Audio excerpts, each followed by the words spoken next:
gắn cái cọng răng mà băng qua một cái răng thật ở giữa những cái implant. Thì thầy nói đây cũng sẽ là một cái nội dung vào buổi chiều ngày hôm nay và sáng ngày mai, cho nên xin mọi người chú ý nghe theo dõi và có mặt đầy đủ á. Đúng không mọi người?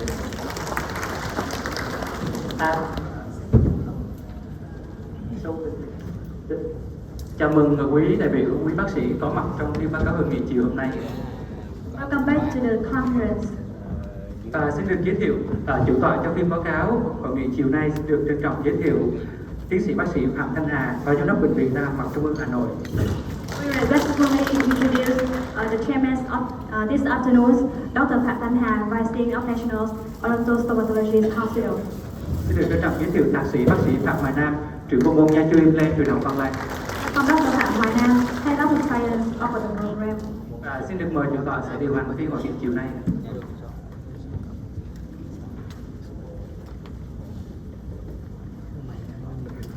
Kính thưa các vị lãnh đạo, đánh giá mặt, kính thưa toàn thể các anh chị hội thảo viên. Thì trong buổi sáng hôm nay chúng ta đã nghe giáo sư Gamborena nói về những cái vấn đề nó không phải là mới nhưng mà nó rất là thời sự, và đặc biệt là thầy đưa ra những cái quan điểm cho tôi cũng rất là tiên tiến, đặc biệt là cái việc mà xâm lấn tối thiểu như là làm thế nào đơn giản nhất để chúng ta có đạt được cái hiệu quả cao nhất. Rõ ràng thì nó là một cái cho tôi rất là đáng để chúng ta học tập, như là chúng ta có thể áp dụng vào kinh nghiệm vào cái thực hành điều trị hàng ngày của mình. Thì tiếp theo chương trình buổi chiều ngày hôm nay chúng ta còn chủ đề rất là thú vị nữa, về kể cả ngày mai nữa thầy cũng sẽ đưa cho chúng ta một chủ đề cho tôi rất là gọi là kiến thức rất là cập nhật và rất là hiện đại. Trong cái cơ hội hiện nay có rất là nhiều quan điểm khác nhau, đó là cho tôi quan điểm rất là đáng để chúng ta học tập. Thì sau đây tôi xin trân trọng kính mời thầy tiếp tục chương trình báo cáo. Welcome back to the Professor Gamborena.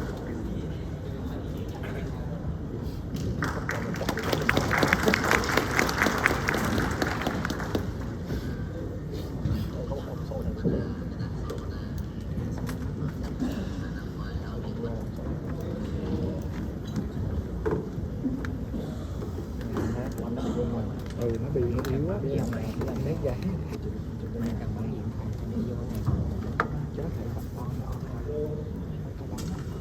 Hello. Good. So I'm going to show you a couple more cases, and then we'll be done for the anterior immediates. Okay. So this was done by Yoshi. This is a case with no vocal plate. In a sense, it's easy because I have level connected the gingival margin. The worst would be to have the same situation but with a recession, because then I will have to pull the soft tissue down. More difficult. So this case was we just placed a provisional restoration, and I take an impression to have an idea of the diameter of the tooth. And this case is going to be neater, so I will use transmucosal adjustment. In this case, we're going to use the N1, which is the nose implant. It's going to be pretty much studied on the DBS implant studio. I do my implanting with Novel Active. For the N1 will go through the same ring than the 4.3 active. The problem with the N1, you should know that the longest implant is 15 millimeters. So this is a pity, because sometimes we want the longer implants, like 18. But in this case, I planted is not the depth that I would love to. I would love to have a minimum depth of 5 millimeters. So we'll go by hand and place the depth, which is average 5 millimeters. 2.5 for the transmucosal and another 2.5 for create the emergence profile for my soft tissue. Okay? I hope that it's clear. This is the surgery. So I remove the provisional, I cut the root, I do vertical incision. In this case, I cut it in half. Then I rest on the JCP, and I don't touch the bone. So I pull the rest of the tooth. Is the conventional way. Okay, you can see the fracture all the way up, that goes all the way down.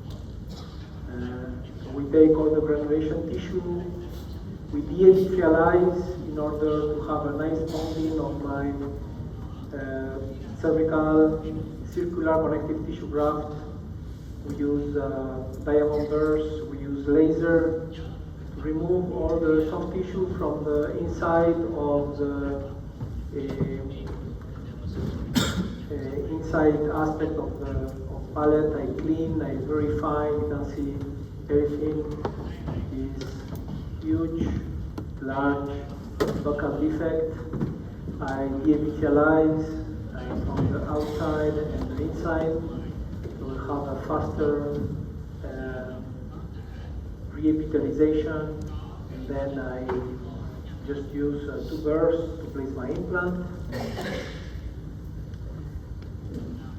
In this case, we place first the implant. Usually I like to, before I place the implant, always to place my buccal plate, my buccal membrane with a tibial, my lamina soft.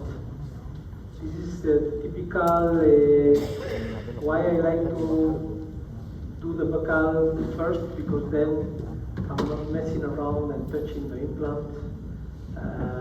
Here is not guided because N1 doesn't have a guided cylinder. This is the carrier, and then I will go 5 millimeters in depth on the pregingival margin. I forget about the bone. And here we did the bone, the elevation of the flap after implant placement. For me, it's not as convenient because you are disturbing the bone that has been packed in between the implant and the socket. But this is the membrane that is going to be tagged higher. I elevate full thickness flap with the bone. You can see here I moisture a little bit my membrane, so I could place it where I want it. I make sure no tissue is interfering. I tag my membrane. I prefer always to do the buccal plate and then close the space, but this is another way. So you can take whatever technique you want. I prefer always, as I said, first here we place the piece of tissue on the buccal aspect below the membrane, below the flap, and then we suture it on the buccal aspect of the flap and on the buccal aspect of the membrane. So far easy. So we reposition so it stays where we want it. Then I want to graft above to the head of my implant.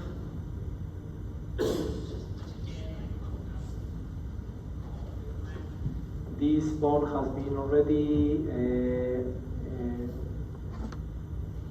with antibiotics. I place my 2.5 millimeter transmucosal and I tied it to 30 newtons, I think.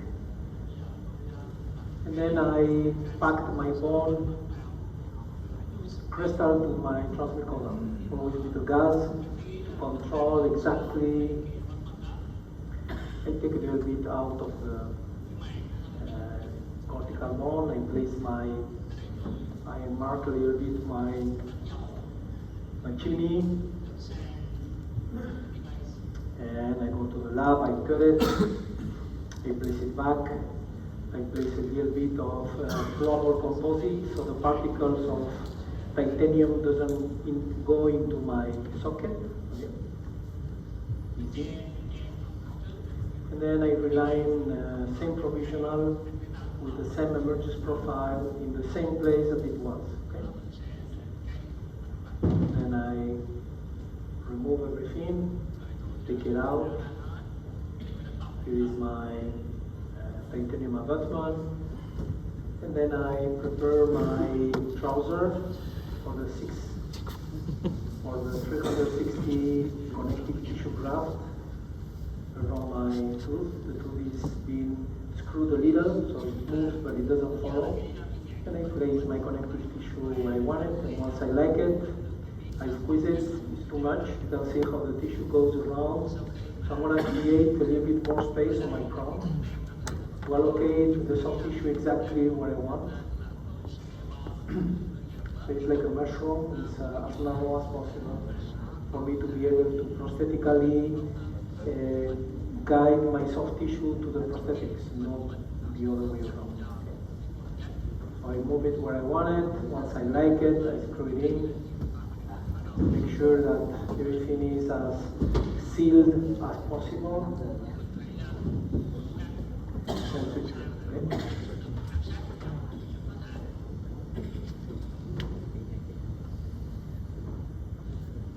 So this is where I started on the left.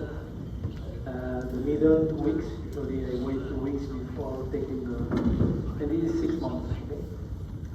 Okay? The more I have to re-entry, maybe the case, you can see that here the quality of the tissue is pretty much not too much keratinized tissue.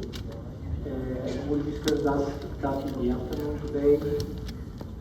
If I have to re-entry the same site because I need more soft tissue, I will wait 8 months before I get back, because what I want is to have to remember that all the bone that was reconstructed is coming from xenograft, and it takes 8 months for remineralization.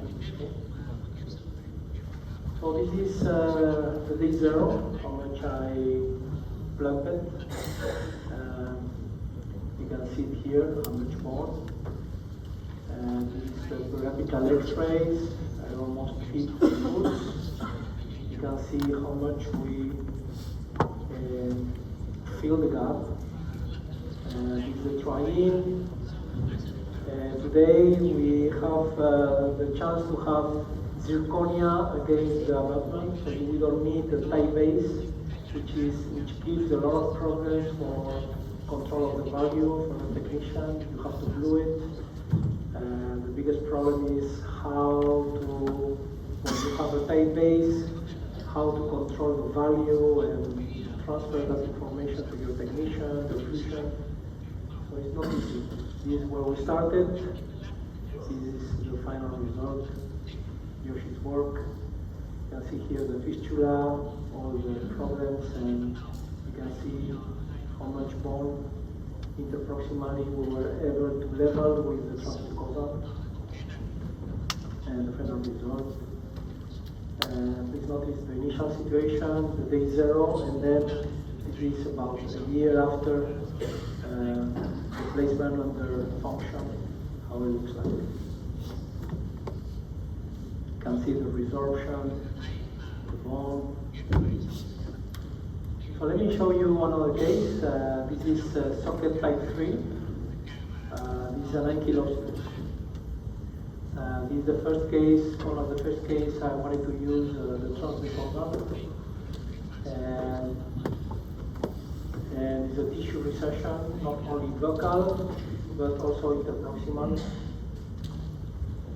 This is how we finish with the immediate implant placement in this situation. Okay, nice Oreo, nice papilla height. So whenever you are planning to place a deep implant, always you should be using a transmucosal, because you are working at a different level. So you can be 3.5 millimeters away from the have two heights, 2.5, have 175, 2.5, and 3.5. Okay. So this is the N1, this is the situation, and kilos 2. typical case, so you have many options here. She has huge tuberosities. So we are going to compensate everything with connective tissue graft. Okay? Let's see where I would love to have my free gingival graft compared to where my bone would be. It's about 8 millimeters. So from the free gingival margin to the bone is 8 millimeters, so that's why I would rather have a transmucosal abutment.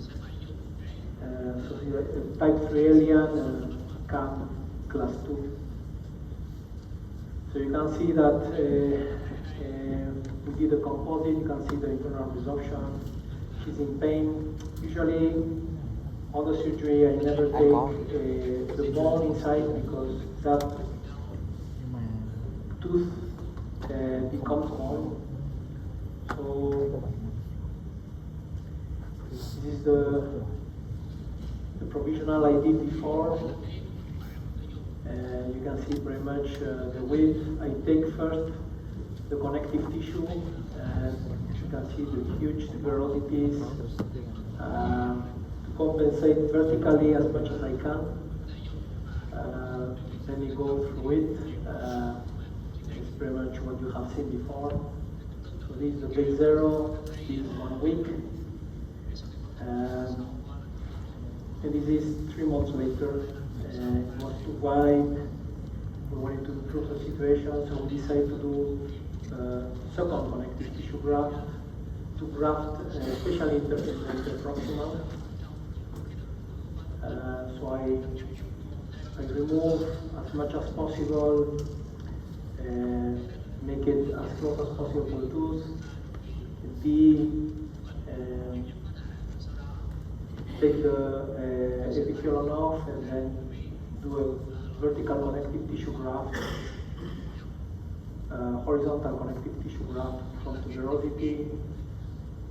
At that time, Nobel didn't send me the transmucosal abutment. It came like 6 months later than what I wanted. So I had to use whatever I had, and you can see how much the tissue can be brought down. You can see how the tissue is being placed exactly where I want to promote the tissue to come down. And it's true that we need to pull that soft tissue.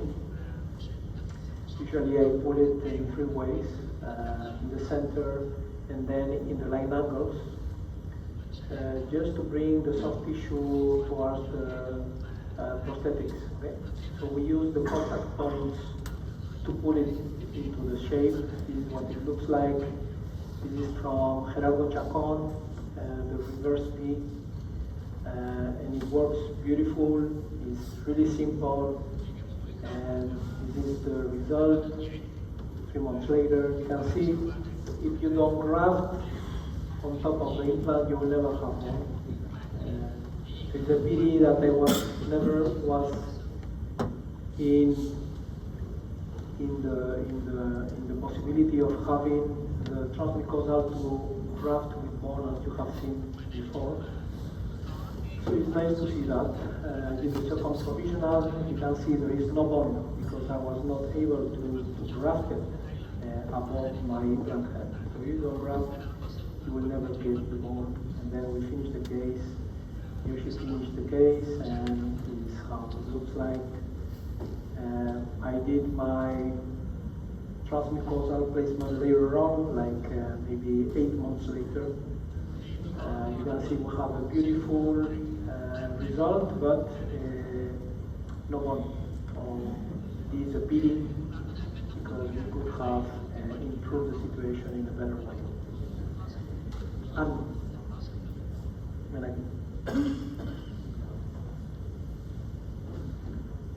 see the letters on the back, like soft tissue managing, what is that? Can you take it out?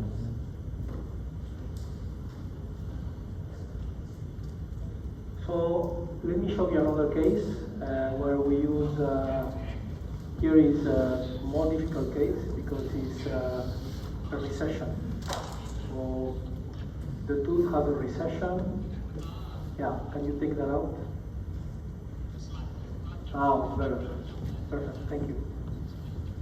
So we have to do, we have to bring the tissue down, we have to bring the tissue down, we have to bring the tissue down and leveling.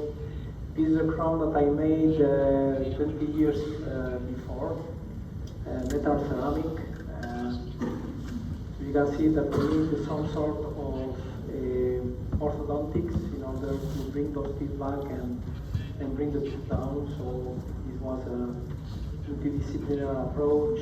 When I saw him, we did apicoectomies 10 years before, but he has a fistula. So the fistula is coming from here, but we still have bone, thank God. I always place a provisional, and with that provisional, we were planning to place, as the implant is going to be quite deep, because we're going to bring all the tissue down, so not only we have to control the buccal bone, but also the tissue in the lower position. So this is the surgery which I will go forward.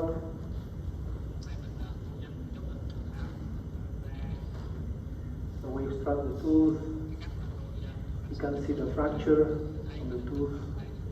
No buccal bone at all. You can see the relationship of the bone with the interproximal is perfect, only all buccal is gone.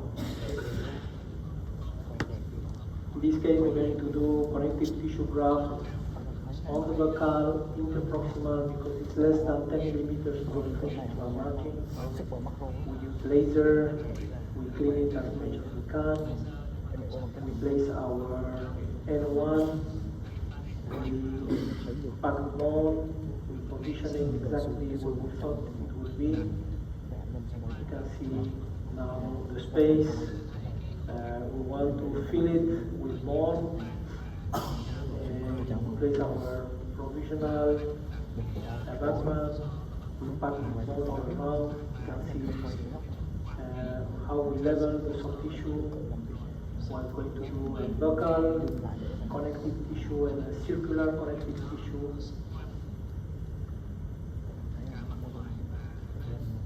In this case, I did connective tissue in all the teeth. So I elevate the flap, and you will see we improved the papillas because the papillas were really narrow. So from the top, we were able to loosen the flap and with a horizontal incision to your periosteum above the fornix to allocate and create more space for my connective tissue. So we did connective tissue around my abutment.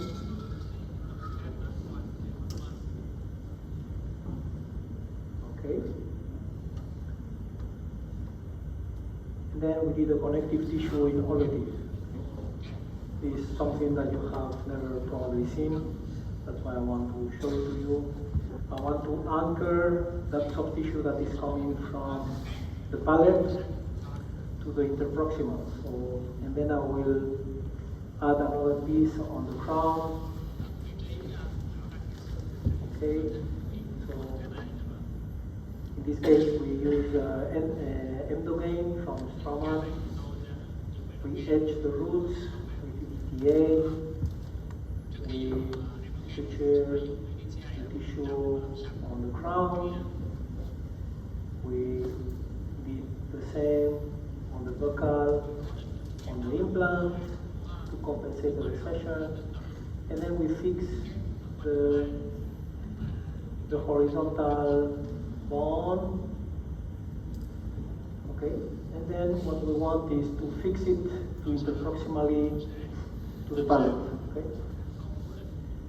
I'm gonna fix it. The interproximally is gonna be fixed from the palate. So we come with a suture. We'll see it in a moment. Let's see. We come from the palatal aspect. Go from the base of the papilla outside on my flap, and then take interproximally my connective tissue in the middle of my soft tissue, and coming back and fix it to the palatal papilla. So the connective tissue is fixed horizontally, vertically on the buccal aspect. I'm gonna fix to the interproximal palatally, as you can see here. So the tissue is sticking out of the scallop. And I do the same in every single papilla. I try to see where I want my soft tissue to be horizontally. And once I have fixed it, the connective tissue will be sticking out of the flap as you see it. And now what you do is you cut a little bit, and then you slide it underneath the buccal aspect. Okay? So you will have a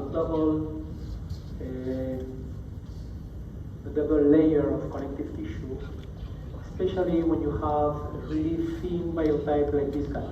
So you are just moving it underneath your connective tissue, so you'll have a thicker tissue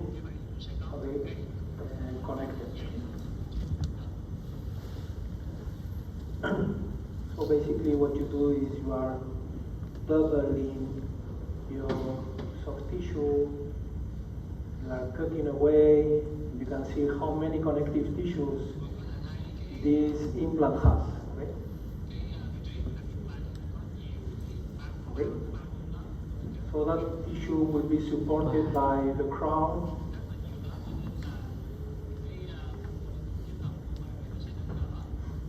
And you can see it's totally, will remove the buccal contour of my provisional in order to allocate the tissue exactly where I want it. It's a lot of prosthetic work too. And then we suture everything as you have seen so far. We are bringing it coronally. We do our contact points. And then basically we just pull our tissue. Depends if you want the full papilla. You go below the contact point and you suture. So traction of the flap is really important. If you have a mobility of the flap and you just use your contact point as a lever arm type 1, then the suture will break. If you go around the contact point, you don't know how much pressure you are creating to your flap. And this is the problem of using the contact point as too much of a pressure. Here, you only go once above the contact point. So in this case, if you don't want to touch the palatal bone, you go below the contact point and only take the buccal tissue, for example. So it depends what you want. You go over the palatal papilla. You can see here, I only take the buccal flap. I go and place my finger to see where is the tissue, and I bring everything. And just the soft tissue and the flap. So you can do whatever you want. You can take both, or you can take one, or you can take everything. You can see how easily the tissue is coming down.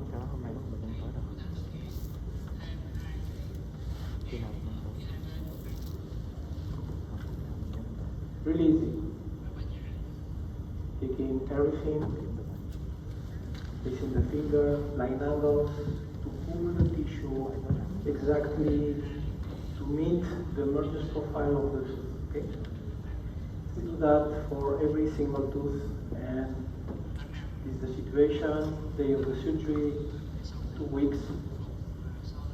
Okay, of course now the tissue is gonna be, as you all know, you have to pull the flap at least 2 millimeters from where you would love to have it. Please notice where is the bone located. We brought quite a lot of bone coronally, and it's the final result, the final abutment, final crown. Where we started, where we finished. And see final result here. The bone stayed. Didn't resorb as much. I don't know why some it resorbs and others doesn't, but this is the iPhone video of the final result.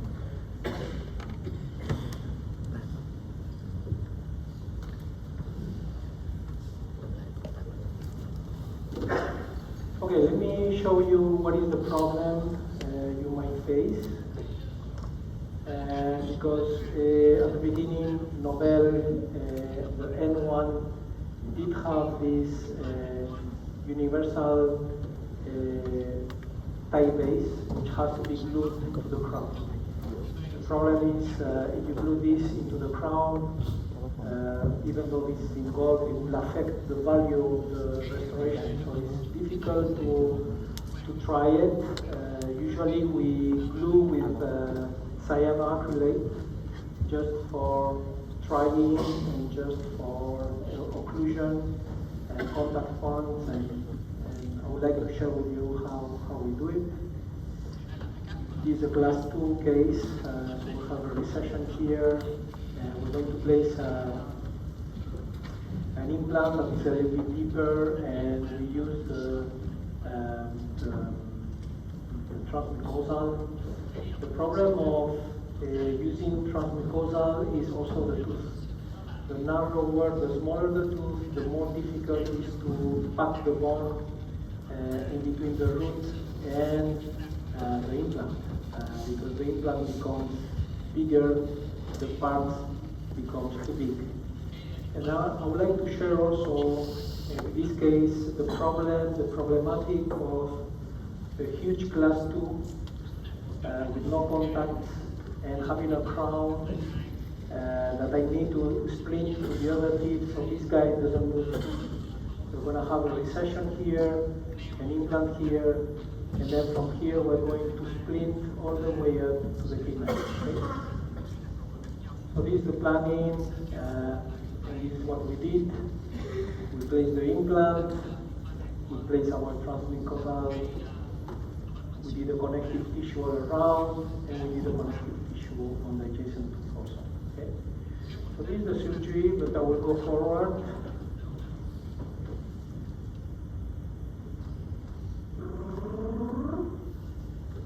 So I will place my transmucosal, blah blah blah, my bone. I will elevate my soft tissue. And what I will do is I will bring down the soft tissue, place my connective tissue around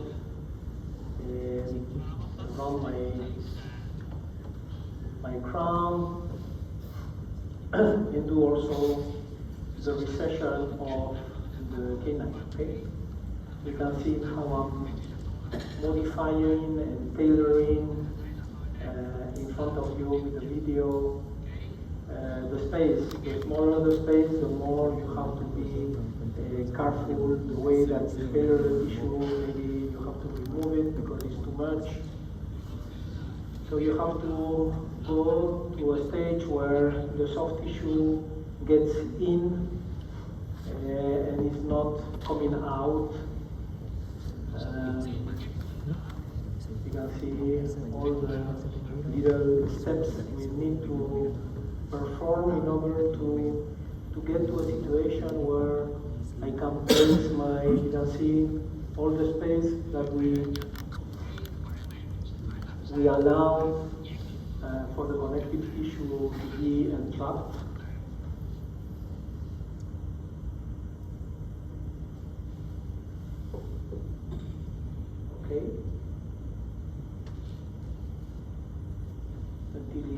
totally disappears.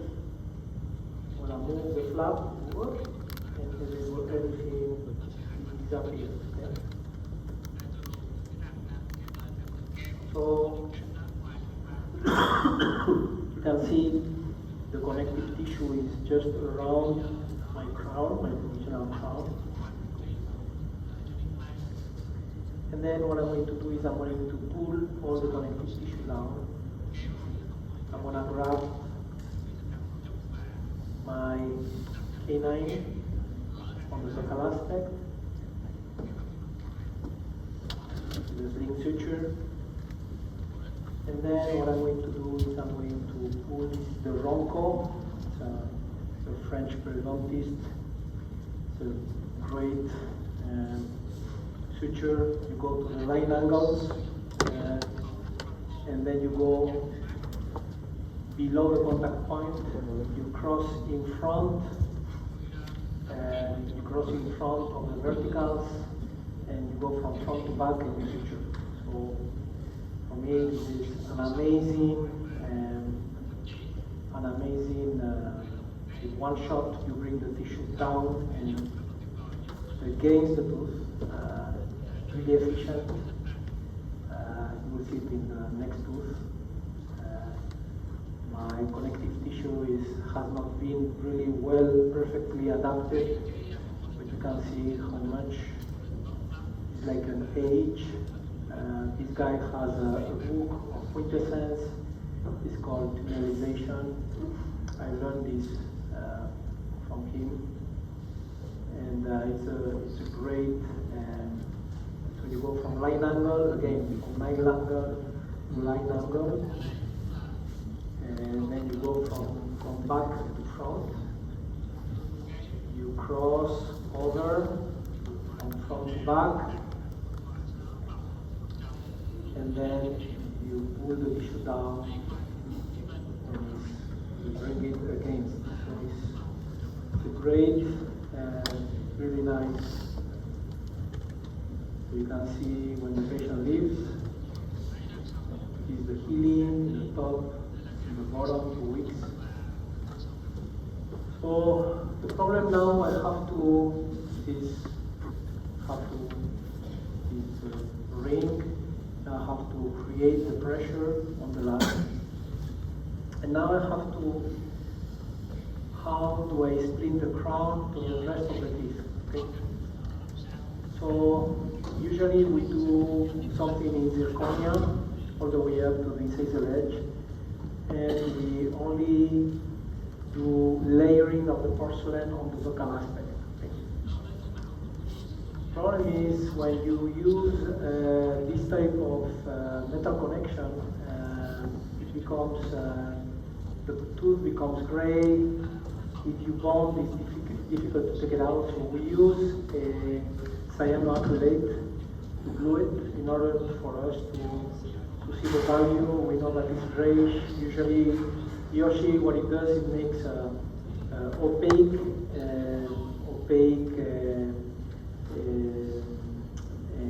layer of white porcelain inside the crown. So we can opaque this grayishness of the tile base. So here is the trying, we adjust the occlusion, and then you can see how dark is the tooth. So we take pictures of everything in order to bypass the problems of the underneath substructures, either the tooth and the tile base, which is not easy to do. So we use stone models. It's done by Yoshi, beautiful work. And then what I ask him is to make a hole. So if I make a trough on the tooth is never enough because it debonds. So what we do is we make a trough, a hole, so the wire will go through the crown. So even if it's debonded,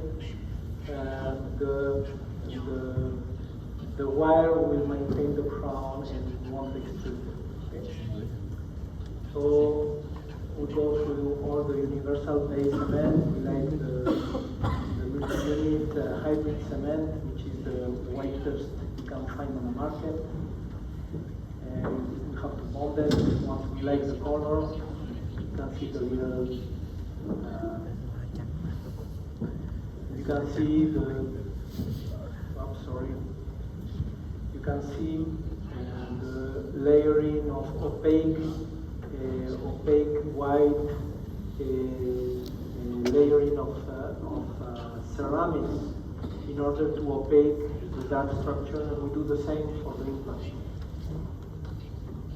So we do the tri-beam. You can see the wire goes through the hole, and then we use this thing that is called the silver plug. It is a polymer that is embedded with silver. And what it does is, as soon as the bacteria touches the silver, it dies. So this is from Italy. I don't have any royalties, but it really helps a lot to avoid bacteria into the chamber. In Europe, this is becoming more and more important. We don't use cotton, we use Teflon, but this is much better than Teflon. So we cut it and put this compost on top, and the results are just really nice. So you can see that we have a hole, and in that hole we will put the 0.18 wire. You can see the beautiful tissue around. And it's the situation, class 2 patient, coronal wire splinting the crown and the rest of the teeth with a little hole. So just a few ideas. So you can see the situation and the bone and the stability of the volume of the tissue, the proximally and locally of the N1 case. Where we started, where we finished. Okay? Where we started, where we finished, and I found it. So this is the most difficult one. Lower anterior teeth. She is a judge in my office. Difficult, and in those cases I use a single unit. I use the smallest. I don't use the multi-unit because they are way too big for lower anterior teeth. So I use the tie base, and then I use abutment, which I make a bridge and make some holes. And I'll show you the case. Not an easy one. And so the plan here is to extract the tooth and reconstruct and see if I can improve the bone interproximally. It was closer to a bridge rather than implants on bridges, but I decided it's a provisional restoration, so I decided to place 2 implants here. Difficult one here, another one here. The bone regeneration was good. So you can see how much work it was done. So I placed the 2 N1s. Why N1? Because it's much narrower, the prosthesis, than the active ones, and for lower anterior implant, the bone is really hard, really dense, so you need to be careful. This was done freehand. I place my 2 implants. I will place my transmucosal, and I will first pack my bone in what is left from the socket and the diameter of my implant, which is almost nothing. Then I will pack leveled to my transmucosal, which is almost really difficult. I torque it, and once I have done this, I will do my provisional.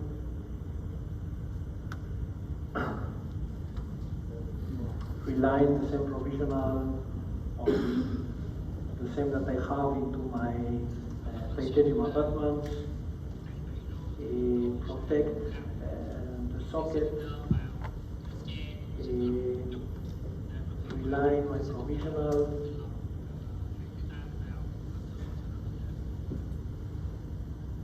Then allow the space for grafting. So I will make some incisions to elevate. I will cut the muscle horizontally so it's not pulling my flap. And then elevate crestally and elevate lingually.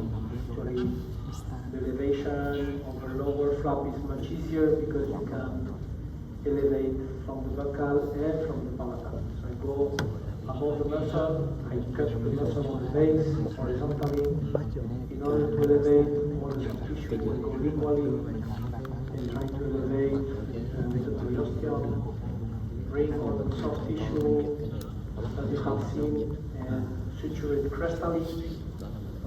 So I bring it with my finger where it should belong, which is on the crest. Okay. I position. I have one put here, one put in the palatal, one put in the palatal. So I have already centered horizontally. Then I make my incisions. Usually today I use a laser to find my access to my implant, and then position my flap and pull the tissue up as you have seen before, and bring all the tissue to a more coronal position. Okay. So this looks like day 0, the video you have seen. This is 2 weeks, but this is 3 months. I have lost verticality. So I decided 3 months later to go back and do a second round of connective tissue flap on the same side. And this is 2 weeks after. Okay. The problem now is this is 3 months later. I wait between surgeries 3 months, but I don't have gingiva, so I decided to do a free gingival graft. This free gingival graft is coming from the side, so I have the same color, and then this is the result 3 months later. So there is some pictures 8 months later with the final bound and abutment. So here we did the single abutment,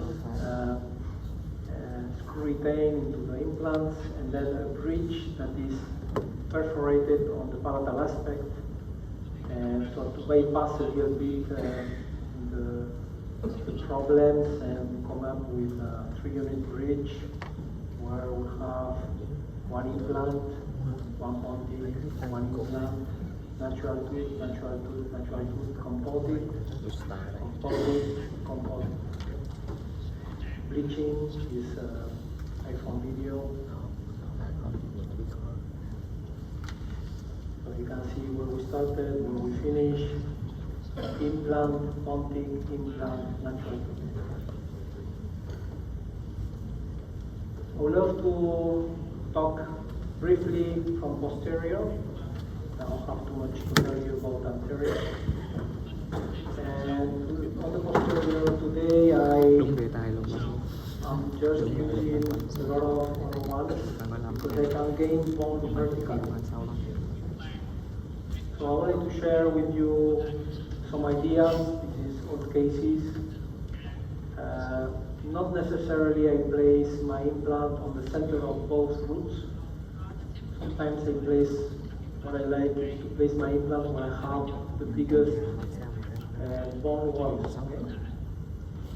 and I have a defect here in the medial aspect, and usually I feel it. I want to always have my implant flush. If I use transmucosal, I place my implant 5 mm from the critical margin. But here this is how we used to do.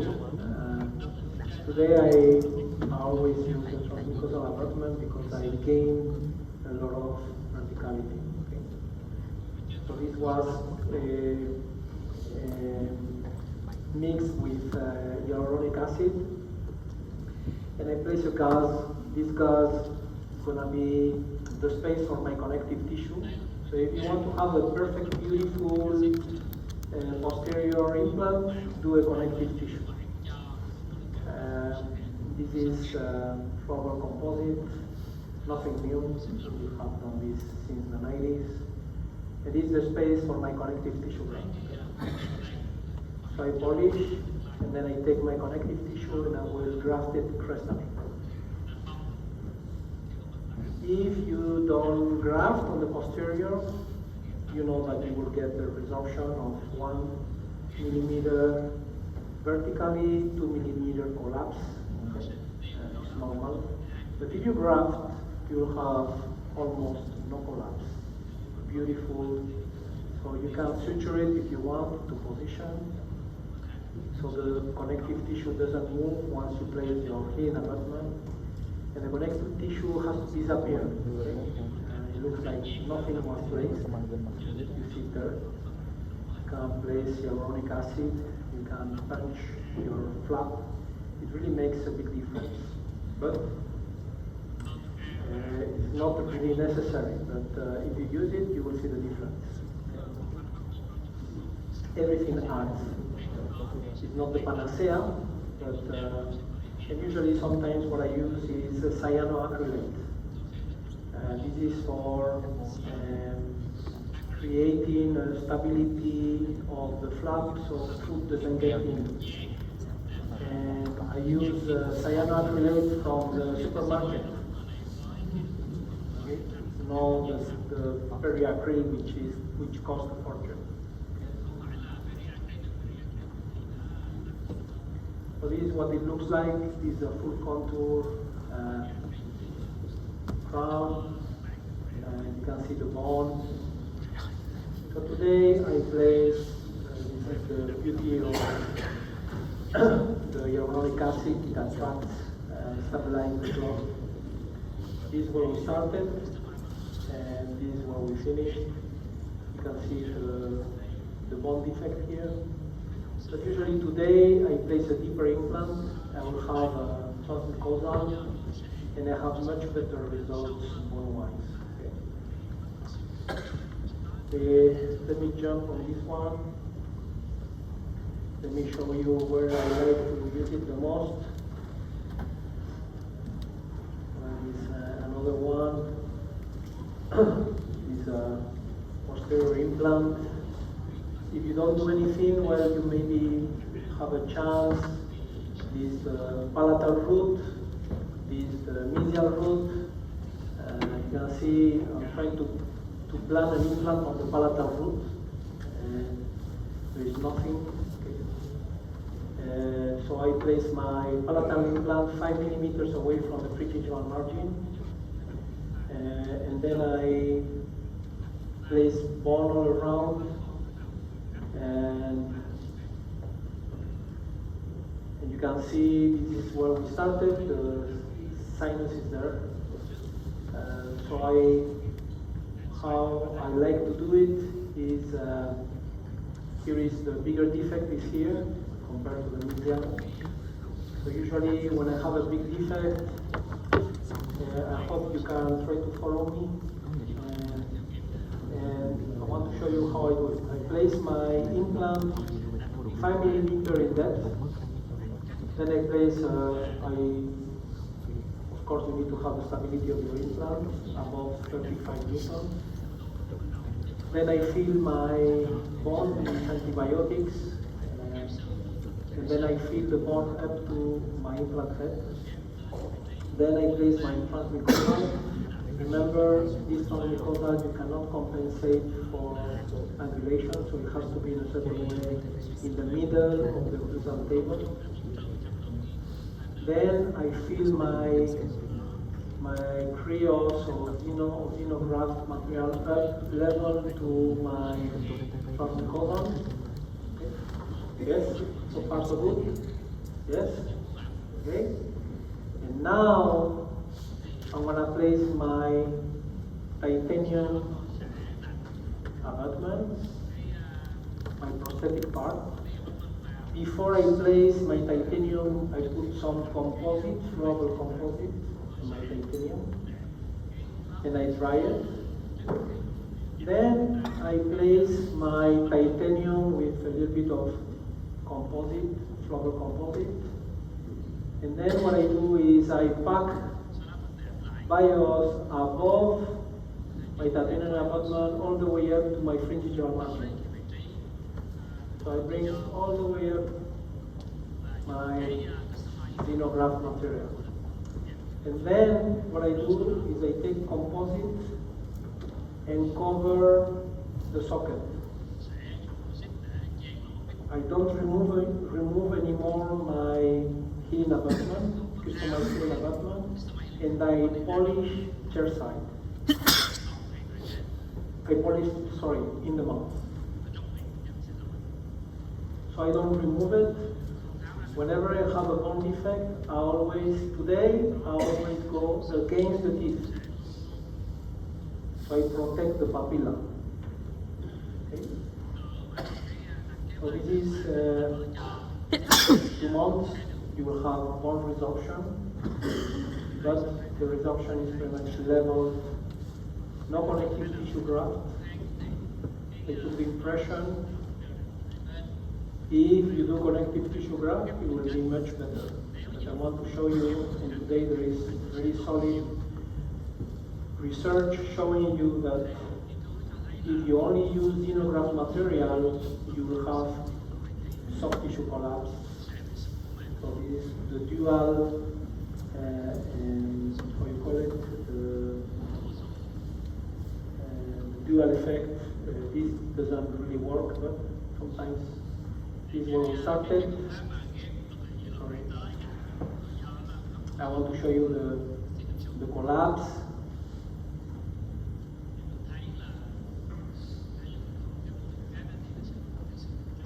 This is where we started, on love. This is the ambulation, this is the day of 0, and this is pretty much,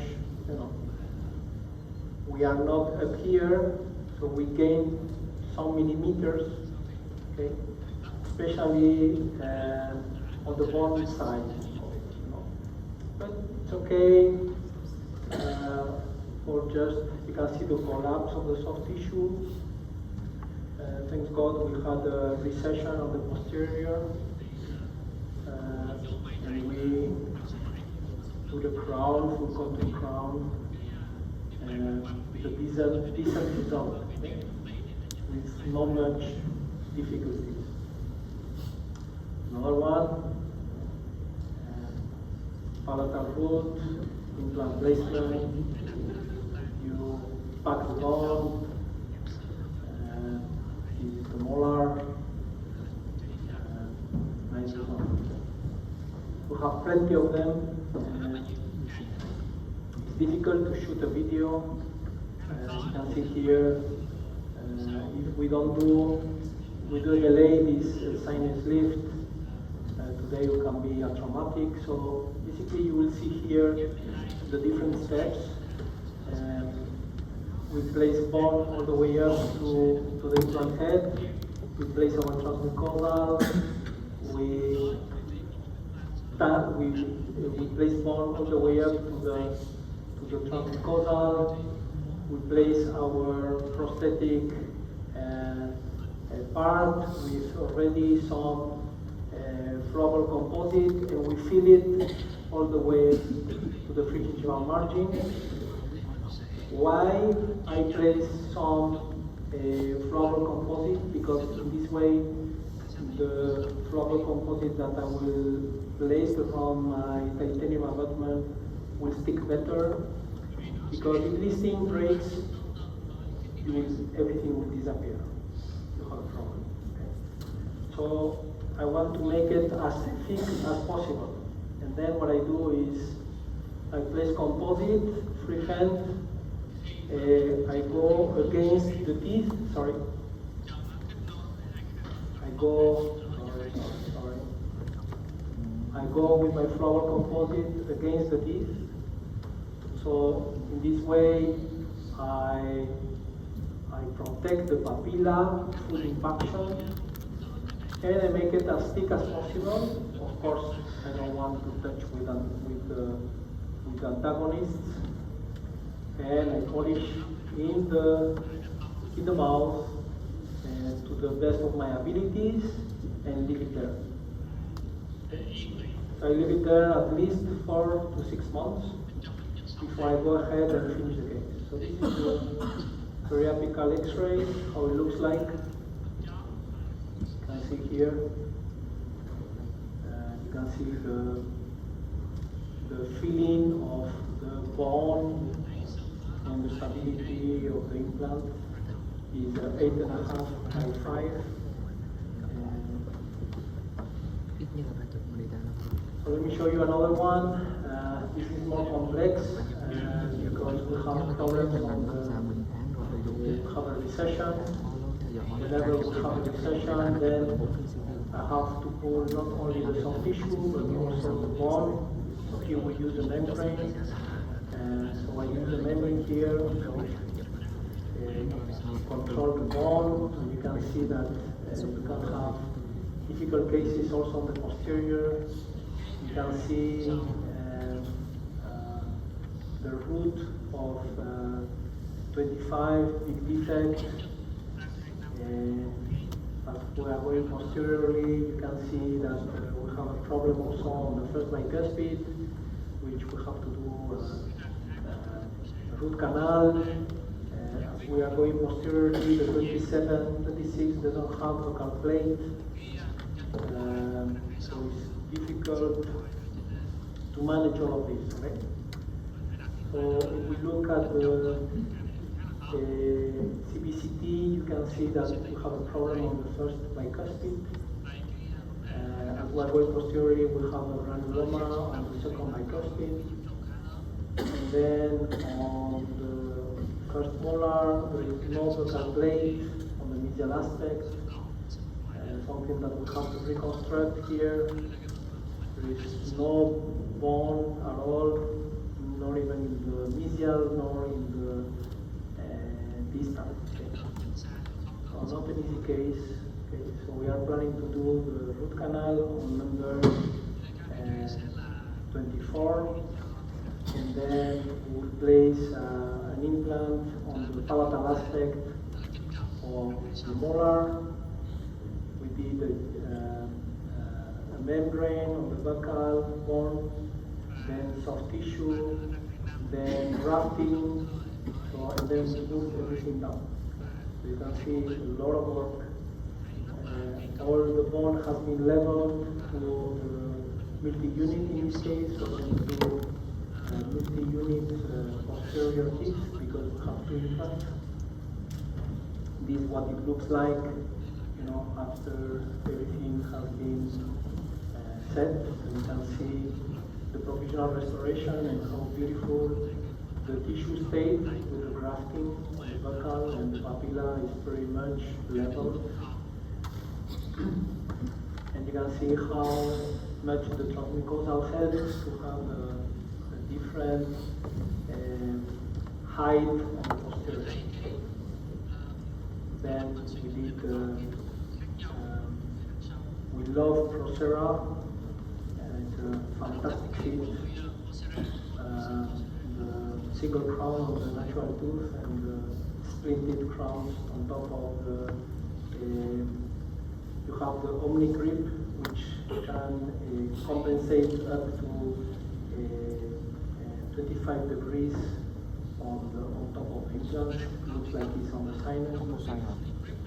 Within the bone of the palatal implant, you can see it here. and it's a great way of being able to bypass some problems later on. When we started, when we finished, when we started, you can see we were able to, even on the posterior with a shallow vestibule, able to increase the volume of tissue and bone.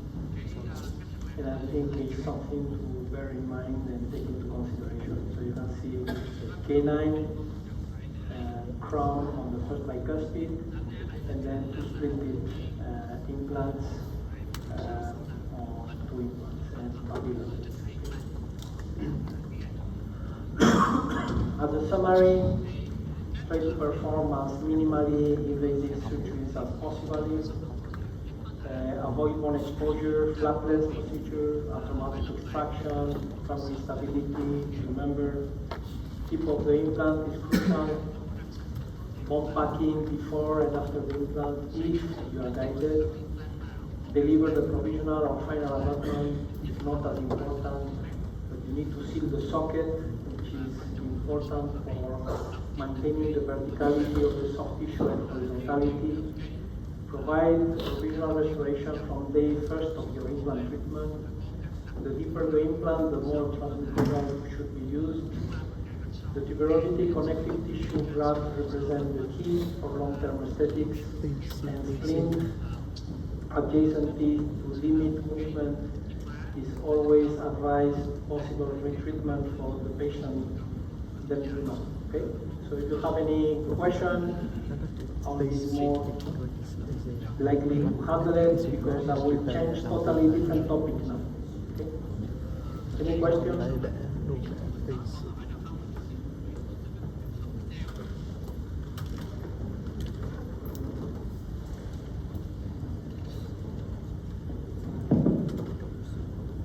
Khi nào có câu hỏi thì có thể giơ tay lên.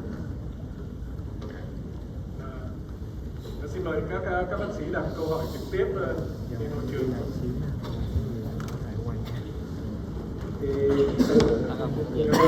Hà,